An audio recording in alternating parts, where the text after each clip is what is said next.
গতকালকেই আমাদের কাছে সন্ধ্যা প্রায় 6টার দিকে একটা খবর আসে যে দেওঘর এক্সপ্রেস আছে, যেটা আমাদের আগরতলা রেল স্টেশন থেকে যায়, এবং কালকে ওটার ডিপার্চার টাইম ছিল প্রায় সন্ধ্যা 7টার সময়। তো ওইটা দিয়ে কিছু বেড রুলার যারা আছে, যারা পেন্টিতে কাজ করে, মানে যারা ওই ট্রেনের মধ্যে খাবার পরিবেশন করে, তারা কিছু আছে যুক্ত এবং তারা গাঁজা নিয়ে যাবে, এরকম খবর। তো খবরটা আমার কাছে বিশ্বস্ত মনে হলো। তারপর আমরা এবং আগরতলা জিআরপিএস এবং আগরতলা আরপিএফ মিলে আমরা যত অফিসার স্টাফ আছে, আমরা সবাই আগরতলা রেল স্টেশন যে দেওঘর যে এক্সপ্রেসটা আছে, আমরা সবটা মোটামুটি একটা কর্ডন করে ফেলি এবং এই জিনিসটা সত্যতা আমরা যাচাই করার চেষ্টা করি। তো যখনই প্রায় 6:30 বাজতে চলছে, তখনই দেখলাম যে দুজন যারা রেল ওই যে পেন্ট্রি হিসেবে কাজ করে, তো তারা একটা ঠেলা গাড়ি নিয়ে আসছে। তো আমাদের তাদের গতিবিধি দেখে সন্দেহ, এবং তারা খুব মানে তাড়াতাড়ি করছিল ট্রেনে ওঠার জন্য। তারপর আমরা যখন জিজ্ঞেস করলাম এগুলোর মধ্যে কি, প্রথমে তো তারা মানে কিছু বলে না। তারপর আমরা যখন একটা যে কার্টুন আছে, কার্টুনটা একটু সাইড করে দেখলাম যে এটার মধ্যে গাঁজা ভর্তি। তারপর আমাদের যা মানে বুঝলাম যে এটার মধ্যে এনডিপিএস কোনো কন্ট্রাভেন্ট আছে। তারপর এনডিপিএস এর যা ফর্মালিটিস আছে এগুলি পূর্ণ করে আমরা রেড সার্চ শুরু করি।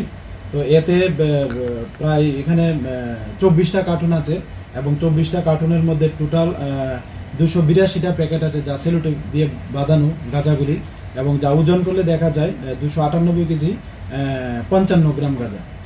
তো আমরা আজকে রাত্রে প্রায় 1:30টার দিকে আমরা ওনাদের এগেনস্টে একটা এনডিপিএস দ্বারা মামলা গ্রহণ করি, এবং আজকে তাদের মহামান্য আদালতে প্রেরণ করছি উইথ পুলিশ রিমান্ড। কতদিনের পুলিশ রিমান্ড? আমরা 3 দিনের পুলিশ রিমান্ড চেয়েছি। গাঁজাগুলোর বাজার মূল্য কত হবে, এবং তাদের বাড়ি কোন জায়গায়, তাদের নাম কি? ওনাদের নাম জিজ্ঞেস করলে বলে, একজন হলো বিট্টু কুমার, যিনি বাগুসরাই জেলার বিহারের বাসিন্দা, এবং আরেকজন হলেন অনুকূল কুমার, উনি লাখিসরাই বলে একটা জেলা আছে বিহারে, তারা ওই বিহারের বাসিন্দা দুজন।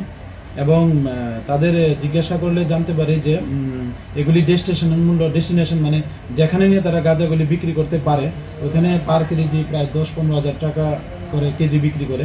তো এই যদি আমরা হিসাব ধরি, প্রায় 40 লক্ষ টাকার মানে আশেপাশে হবে আর কি বাজার। কতদিনের পুলিশ রিমান্ড হবে? আমরা 3 দিনের পুলিশ রিমান্ড। পেন্টি থেকে যারা মানে আটক করেছেন, তাদের মধ্যে কারো রয়েছে? হ্যাঁ, যারা দুজন অ্যারেস্ট করা হয়েছে, তারা দুজনেই এই পেন্টি ডিপার্টমেন্টে কাজ করে, এবং এর মধ্যে একজন যিনি বিট্টু কুমার, তিনি হলো অ্যাসিস্ট্যান্ট ম্যানেজার, এটা যে দেখাশোনা করে আর কি, তিনি অ্যাসিস্ট্যান্ট ম্যানেজার হিসেবে আছে। ওটা তো পাবলিক সার্ভিস না? এটা পাবলিক সার্ভিস, বাট লাইসেন্স কিন্তু থার্ড পার্টি। হ্যাঁ, রেলওয়ে দপ্তর কর্তৃক লাইসেন্স কিন্তু।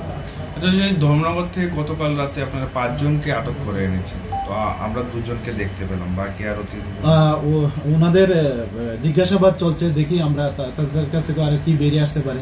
যদি তারা নিশ্চয়ই এটার মধ্যে ইনভলভ হয়, আমরা অবশ্যই তাদেরকে অ্যারেস্ট